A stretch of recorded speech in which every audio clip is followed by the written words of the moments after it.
নেত্রকোনার মদনে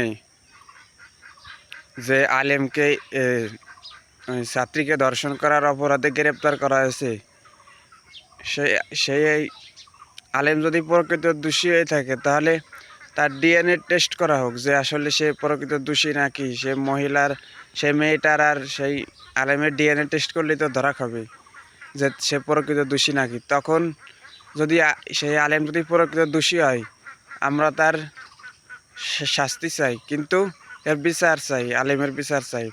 কিন্তু যদি এই আলেমকে যদি হয়রানি করা হয় কিংবা সেই আলেম যদি প্রকৃত দোষী না হয় তাহলে যারা এই আলেমের করছে, হুজুরের যারা মানহানি করছে তাদের বিচার চাই, তাদের কঠোর বিচার চাই। আমার কথা হলো যে এই মেয়েটাকে যদি হুজুর ধর্ষণ করেই থাকে তাহলে এই কয় মাস পরে বলল কেন? কত মাস হয়ে গেল তারপরে বললো, কিন্তু যে সময় ধর্ষণ করছিল যদি হুজুর করেই থাকে তাহলে সে ওই সময় যে তার পরিবার পরিজনকে যে বলতো। কিন্তু এত মাস হয়ে গেল তারপরেই সেই হুজুর এত মাস হয়ে গেল সে সিলেট যে থাকলো তার মায়ের কাছে নানা বাড়ির থেকে, সেইখান থেকে আসার পরে কয়েক মাস পরে হুজুরকে দোষী সাব্যস্ত করে হুজুরকে গ্রেপ্তার করা হলো। এর কারণ নিশ্চয় যে এলাকাবাসী হুজুরকে ফাঁসানো আছে। কারণ হুজুর যদি দর্শন করেই থাকে তখন তো যে সময় দর্শন করছিল ওই সময় যাই তার পরিবার পরিজনকে বললেই তো তখন হুজুরের বিরুদ্ধে ব্যবস্থা নিত। কিন্তু এই কয় মাস পরে হুজুরের বিরুদ্ধে এইগুলো করা মানে হুজুরকে দোষী সাব্যস্ত করা, হুজুরের উপর দোষ চাপাই দিয়ে যাতে হুজুর একটু ভালো, এলাকার কিছু তো খারাপ মানুষ আছে ভালো হয়ে উঠতেছে এরকমভাবে হুজুরকে ফাঁসানোর জন্য, বদনাম ছড়ানোর জন্য এইগুলো করছে। আর আজকে তো হুজুরকে দোষ পালিয়ে দেশের সুশীল সমাজ মিডিয়া যেগুলো আছে এগুলো তো মানে একটু হুজুরকে মানে পাদে পাদে দোষ পালেই মিডিয়া সমাজ উঠে পড়ে লাগে।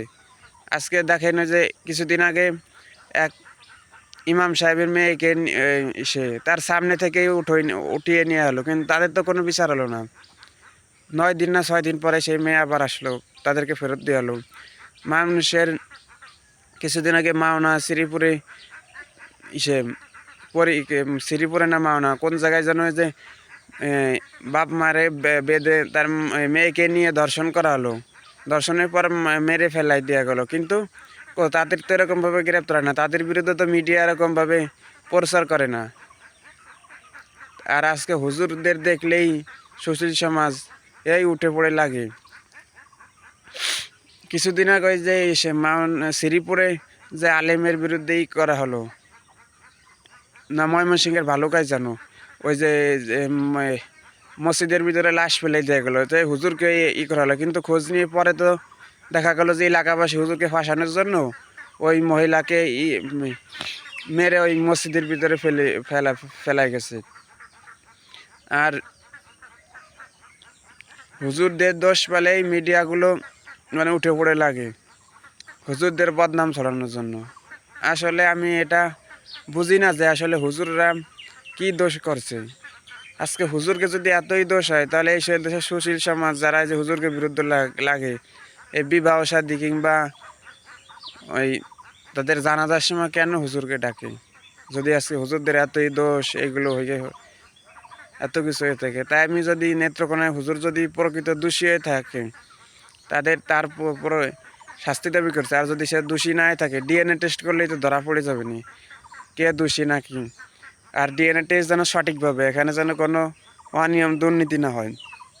এবং হুজুরকে যদি প্রকৃত দোষী না হয়ে থাকে এবং হুজুর যদি প্রকৃত ভালো মানুষ হয়ে থাকে তাহলে তার হয়রানি যারা করাইছে এলাকাবাসী যারা আছে এদের বিচার চাই আমরা, এদের কঠোর বিচার করতে হবে।